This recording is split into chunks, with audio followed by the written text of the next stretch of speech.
Hello, and welcome back to the channel. As most of you know, I'm Topher. And for those of you who don't know and just randomly decided to click on my video, welcome to the channel. I'm Topher. Thank you for stopping by. So we're here to do a reaction, and we're diving back into The Love You Give Me. We're diving into episode 5. Towards the end of episode 4. It feels like Jinsi and Minhui were finally...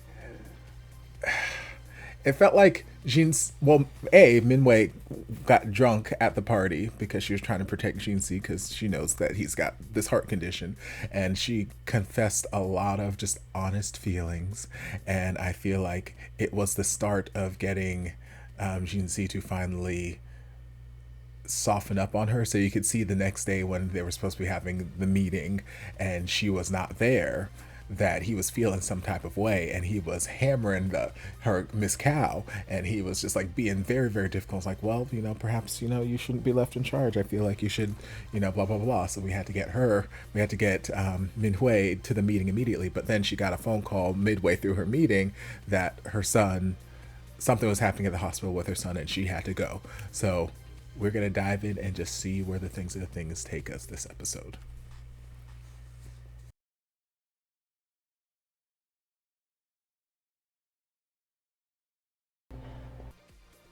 Okay, so with the last scene there, the little flashback we had, I'm thinking, not 100% sure, gotta wait till we get more, but I'm thinking it's still her pretending to be this other, or not denying that she's this other person, because obviously she tried to let him know and he went into like cardiac arrest or something. We had to rush his ass to the hospital, and then as she was walking into the room, she had a voiceover of a conversation with somebody who I'm assuming was either the doctor or maybe his father, who's we've not seen yet, but he's got this like watchful eye over the situation.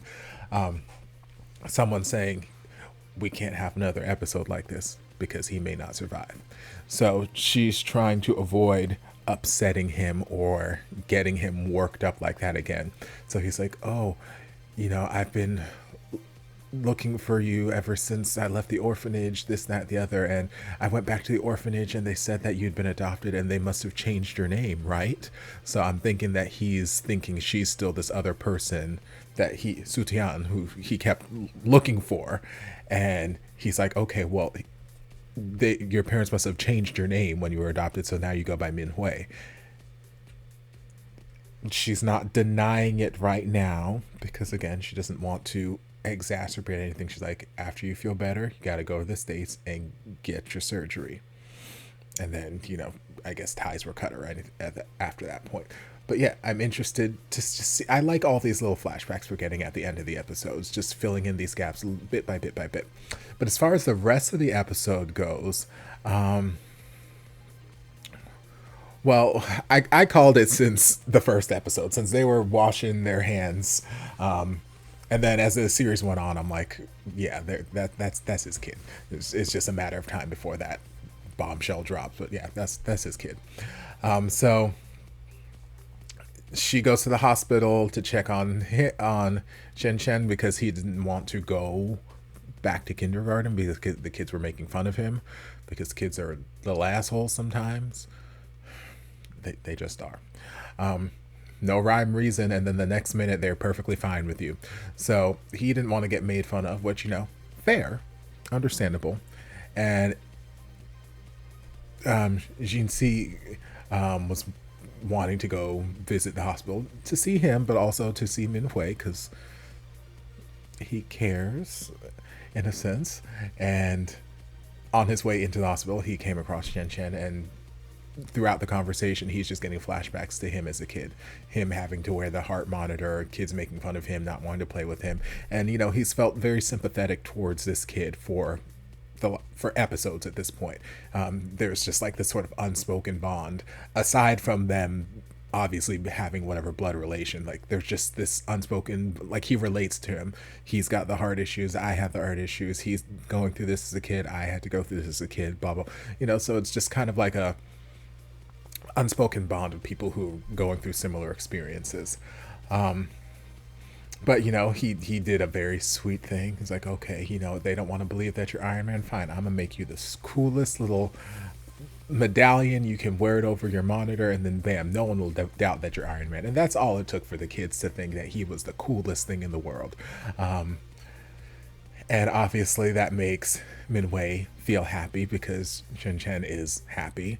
So she went to the office next day and thanked him personally. It was like, thank you for doing this. And then they had conversation where Shinzi was like, I am willing to forget the thing. Like, I was thinking about what you said last conversation, and you're right. We should leave things in the past in the past. I'm willing to move on, move forward.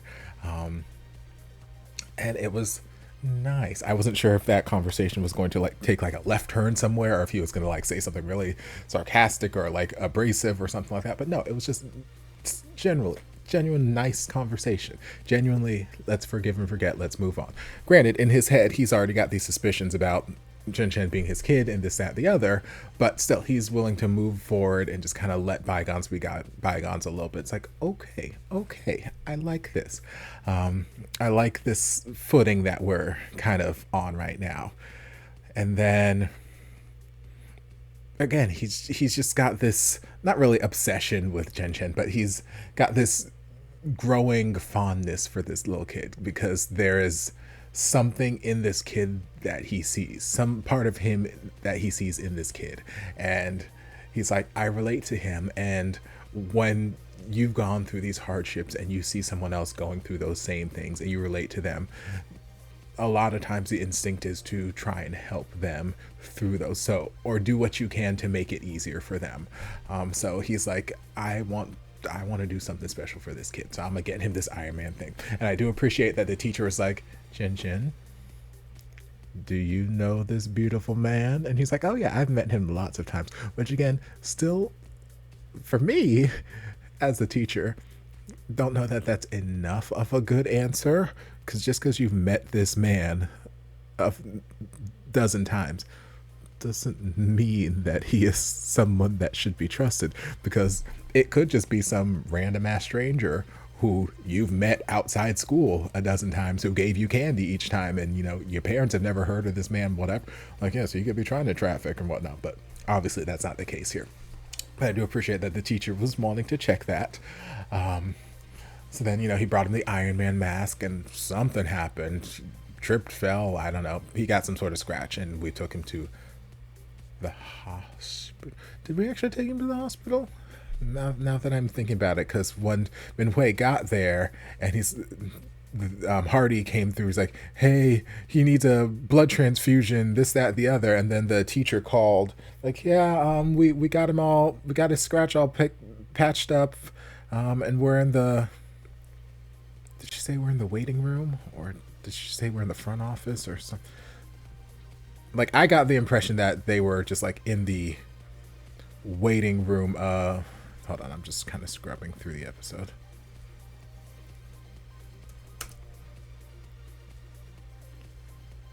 He's in the emergency room. No, he only had a scratch. We're in the lobby on the ground floor. So it seemed as though they were still in the hospital, which I'm like, okay, if he just got a scratch, I'm like, I'm just take some antiseptic, put some Neosporin, give him a Band-Aid, and call it a day. I wouldn't take him to the hospital, but I guess, he is sensitive health, and he's just had heart surgery and whatnot, so better safe than sorry, I suppose. But yes, they concocted this elaborate scheme where it's like, girl, couldn't you just ask? Like, granted, I get you already asked me earlier in the series, and I told you, no, he's not your son, don't worry about anything, blah, blah, blah, blah. But like Minhui was explaining after that, you hated me. You literally hated me and told me you wanted nothing to do with me. You never wanted to see me again. And now that you're seeing me again, you wanted to make my life a living hell. You were not going to forget the past, blah, blah, blah. You despised me. So I did not want to feel like I didn't want you to feel like I was trying to tether you to me with this child. This child has not been a part of your life for the last 4 years. He's been fine. So I'm not trying to make it seem like I'm trying to rope you in or something like that. Like, no, you told me you hated me, you want nothing to do with me, you didn't want me to have your children, you didn't want none of this. So I was not about to give you potentially the worst news of your life, say, hey, you're stuck with me for the rest of your life. Like, no, I'm not gonna do that. If he had asked again, now that they had made amends, she potentially would have been honest. Potentially, don't know. But we didn't get there. We went through this whole deceptive thing. And then after that, the rest of the episode, Shinsi is so gleeful and just obsessed with the fact that he has a son.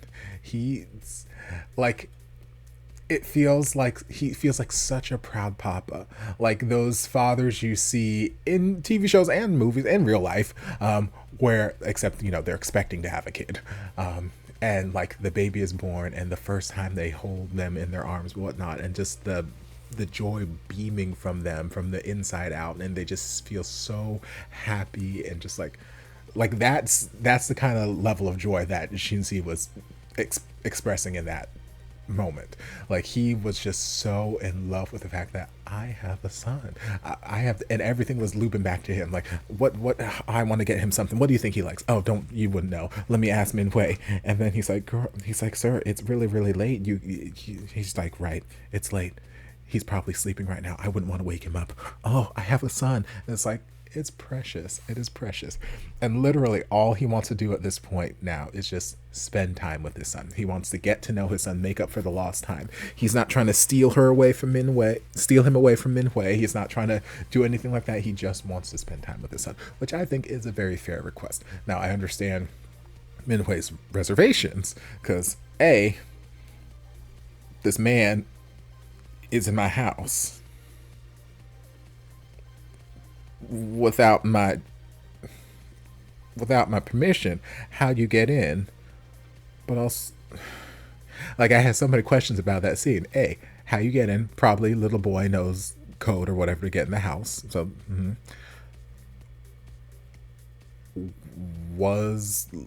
I'm assuming little boy was not. She wasn't expecting little boy to be home either, maybe, because no one else was home. It was just Shinsi and Chen Chen. So, like, little boy, it's not like little boy is a 17-year-old, 18-year-old out here who can just like stay at home and take care of himself.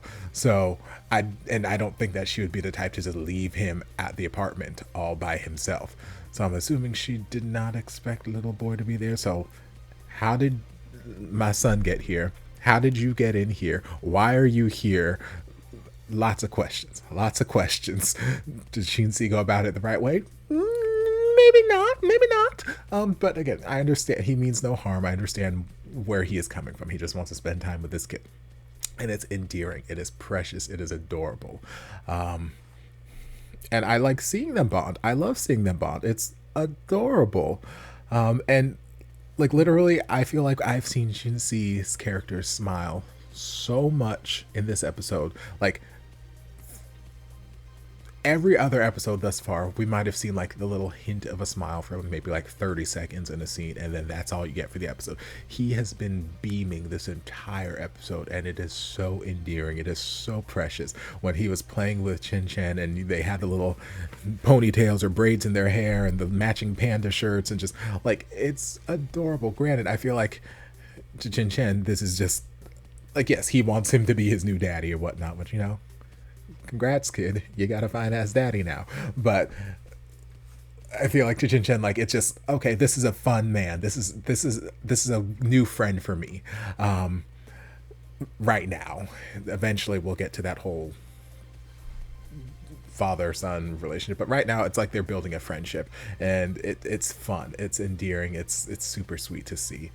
So I'm excited to see more, which I will in the next episode that I'm about to dive into, because I don't think I mentioned at the top of this, but if you have watched my channel update video for September 2023, I'm doing patron early access to my reactions over on Patreon. So if you decide to be a patron, you get early access to whatever my Patreon exclusive reactions are going to be, and there will always be at least a week ahead of what's in YouTube. There are some of the series I'm reacting to that are like 2-3 weeks ahead of what's on YouTube, but there'll always be at least 1 week ahead of YouTube. So I'm going to jump into this next episode so that both of these will be up come time for tomorrow's upload. But yeah, I'm excited to see more of them. Miss Cow and her sweet little boy who's out here breaking every damn bone in his body is precious, and I want to see more of them. I don't know yet how I feel about them setting up Dr. Zhao and this potential love interest. I need to see more of it before I can make a decision on it, but right now she seems cute and harmless, and obviously he is magically delicious, and I would love to see him with just about anybody. And yeah, it was a precious episode, absolutely precious. So I'm gonna stop babbling so I can get into the next one. I hope you guys enjoyed this reaction. If you did, don't forget to like, comment, subscribe, share, turn on notifications to be notified when all of my shenanigans get posted. If there's anything else you'd like me to react to, be sure to leave it down in the comments. I'll get to it as soon as I possibly can. If you'd like to support the channel in other ways, you're more than welcome to join us over on Patreon. You don't have to, but you're more than welcome to if you want to. And I'll see you guys in my next video. Love ya. Mwah.